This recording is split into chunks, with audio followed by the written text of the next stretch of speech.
Let's talk about सल्तनत काल। सल्तनत काल का जो स्टार्टिंग है रफली हम इंडिया में 12th सेंचुरी से मान लेते हैं।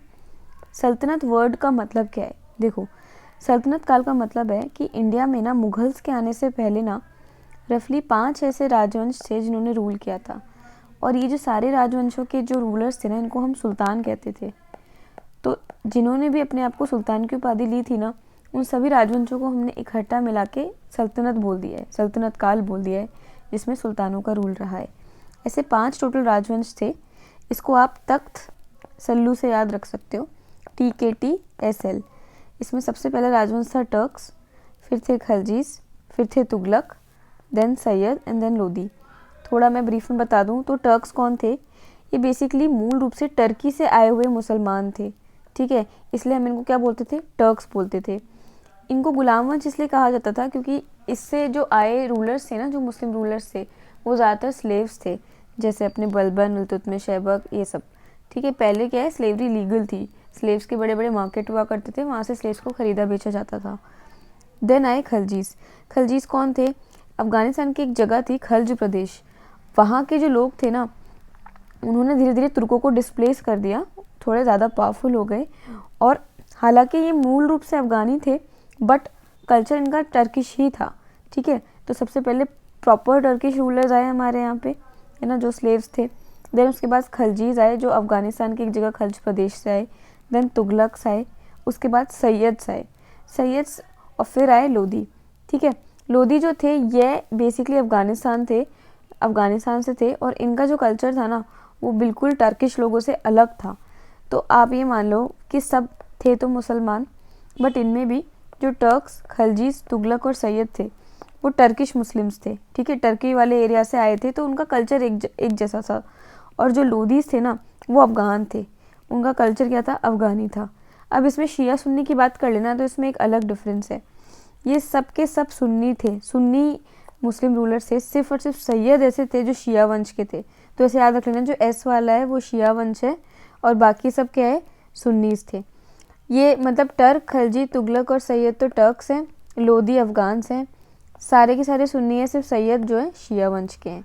अब टर्किश और अफ़गान के कल्चर में क्या फ़र्क होता था कि जो टर्क्स थे ना, वो थोड़ा सेंट्रलाइज्ड रूल पे उनका ज़्यादा वो रहता था, भरोसा, कि वहाँ पे जो एक कमांडर होता था ना सेंटर में, उससे पावर ब्रांच आउट होती थी। जो किंग होता था या सुल्तान होता था, वही हेड होता था, वही सबका देख रेख करता था और सबको कंट्रोल करता था। जबकि अफ़गान्स में ऐसा नहीं था। वहाँ पे जो सरदार थे ना, सब आपस में साथ में बैठकर डिसीजंस लेते थे। कोऑपरेशन और टीम वर्क की जो फीलिंग थी ना, वो थोड़ी ज़्यादा थी। तो ये थोड़ा एक मोटा मोटी डिफरेंस था। अब इब्राहिम लोदी कौन था? जो ये लास्ट रूलर था, ठीक है, लोदी डायनेस्टी का। इसने क्या किया? टर्किश ट्रेडिशंस को बढ़ावा दिया, और है ना थोड़ा अफ़गान कल्चर को थोड़ा कम सपोर्ट किया। था ये लोदी, था ये अफ़गान से ही, लेकिन फिर भी उसने अफ़गानी कल्चर को इतना ज़्यादा प्रमोट नहीं किया। क्यों? क्योंकि टर्किश कल्चर में आपका एक सुल्तान में सेंट्रलाइजेशन ऑफ पावर होता है, तो हर रूलर को वो चीज़ पसंद है।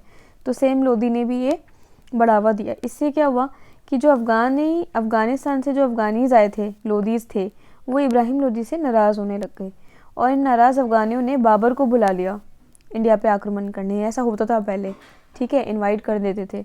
तो बाबर ने अफ़गान सत्ता ख़त्म करने का ठान लिया। 1526 में इब्राहिम लोदी से बैटल ऑफ पानीपत होता है, जिसमें बाबर इब्राहिम लोदी को हरा देता है और उसके बाद रूल करने लग जाता है, ठीक है। और उसने अफ़गान सत्ता को ख़त्म करके बेसिकली मुग़ल सल्तनत की स्थापना कर दी थी बाबर ने। इसलिए आप देखोगे कि अफ़गान जो थे ना, वो आने वाले टाइम में हमेशा मुग़ल्स के एंटी रहेंगे। फिर क्यों? क्योंकि बेसिकली उनका वर्चस्व मुग़ल्स ने ज़ीरो साइज़ कर दिया, ख़त्म कर दिया। अब थोड़े कॉन्सेप्ट्स की बात कर लेते हैं। बेसिकली खलीफा, सुल्तान, ये सब क्या होता है, इससे आपको थोड़ा बेटर अंडरस्टैंडिंग होगी। खलीफा, खलीफा कौन होता था? ये पॉलिटिकल और रिलीजियस लीडर था इस्लाम का, ठीक है। जो भी खलीफा डिक्लेयर किया जाता था, सारे जो दुनिया के जितने भी मुस्लिम्स हैं, वो उसकी तरफ देखते थे फॉर लीडरशिप, है ना। इस खलीफा का जो संपूर्ण साम्राज्य है ना, पूरा जो अर्थ पे फैला हुआ है अलग अलग जगह पे, उसको बोलते थे कैलिफेट या सल्तनत, ठीक है। कैलिफेट या सल्तनत, सपोज करो इंडिया में जो मुस्लिम रूल है, या फिर कोई एक मुस्लिम रूल पर्शिया में है, कोई एक मुस्लिम रूल जो है सपोज अमेरिका में है, जितना भी है टोटल मिला मिलू के उसको कैलिफेट बोलते थे। अब ये जो अलग अलग इस्लामिक रूल थे ना हर जगह, उनको बोलते थे सल्तनत, और उसका जो हेड होता था ना उस पर्टिकुलर एक इस्लामिक रूल, एक एरिया के इस्लामिक रूल, उसको बोलते थे सुल्तान। ठीक है, अब सुल्तान कौन होता था विद इन ऑफिशियल कैपेसिटी? ठीक है, सुल्तान एक ऐसा आदमी होता था जो गद्दी पर बैठने से पहले खिल्लत, एक लाल कपड़ा होता था खिल्लत, वो प्राप्त करता था खलीफा से।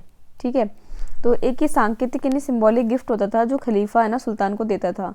ये क्या होती थी, एक तरीके की लेजिटिमेसी होती थी कि हाँ हम आपको इस पर्टिकुलर एरिया के मुस्लिमों का बादशाह या यानी सुल्तान जो है वो अकॉर्ड करते हैं, हम आपको मान्यता देते हैं। तो जब खलीफा जो है मान्यता देता था, लाल कपड़ा भेजता था खिल्लत का, तब सुल्तान जो होता था उसकी लेजिटिमेसी हो जाती थी। सल्तनत काल 1506 से लेकर 1526 तक सभी रूलर्स ने खलीफा की खिल्लत ली, इसलिए इस पीरियड को सल्तनत काल कहते हैं। ये 1500 नहीं होगा, ये 1200 होगा। ठीक है, 1206 से लेकर 1526 तक सभी रूलर्स ने क्या किया था, खलीफा से अपने लिए खिल्लत मंगवाई थी, ये लाल कपड़ा धारण किया था, लेजिटिमेसी ली थी खलीफा से, इसलिए हम इसको सल्तनत काल बोलते हैं। जो मैंने 5 वंश बताए थे ना, जिसमें हमारे टर्क्स, खलजीज, तुगलक, सैयद और लोदी थे।